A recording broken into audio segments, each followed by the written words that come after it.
lasted for more than 2 months. The jury deliberated for close to 40 hours before returning their verdicts. Nearly each day of the trial, he arrived arm in arm with his wife, and she was in the courtroom for today's verdict. News Channel 5's Paul Kiska continues our team coverage from federal court. And Paul, no cameras were allowed in the courtroom, so can you kind of paint the picture for us today on what was happening inside? Okay, Janita, here's how the drama went down in the courtroom this afternoon, just after high noon here at the federal courthouse in Akron. The courtroom was crowded. Everybody's in there. Dimora, the defendants gathered. The attorneys are in there. That's when a U.S. Marshal walked in a very strong and loud voice. He told everybody in the courtroom the judge and the jury will be coming in any minute now to read the verdicts. No outbursts will be tolerated.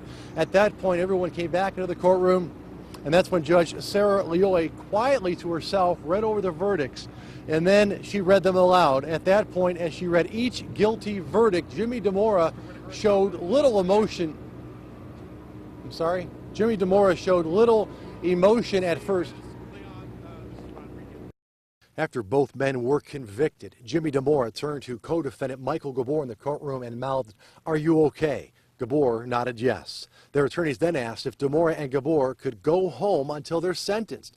Judge Sarah Leoy said she would go back in her chambers and decide if the men could go home today wearing an electronic monitoring bracelet. It appeared Dimora and Gabor felt hopeful they would be going home this afternoon. Judge Leoy came back into the courtroom and said she considered monitoring, but no chance. She quickly asked U.S. Marshals to detain Dimora and Gabor on the spot.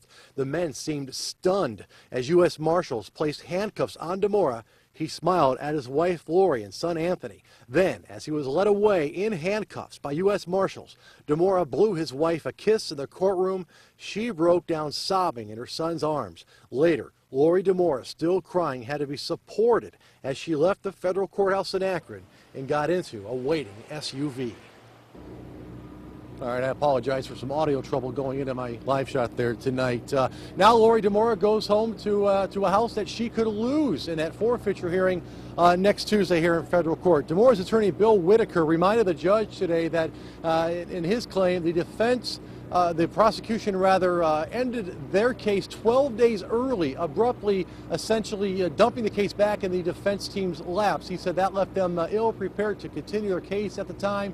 They had to scramble to get defense witnesses here on time. He asked for a delay during the middle of the trial, and it was turned down. You have to wonder if he's trying to set up an appeal with that courtroom defense right there. Antoinette Bacon, the prosecutor, said Dimora will spend at least 20 years in prison. Therefore, he's a flight risk and should be detained on the spot, and he was. Live from the federal courthouse tonight, Paul Kiska, News Channel.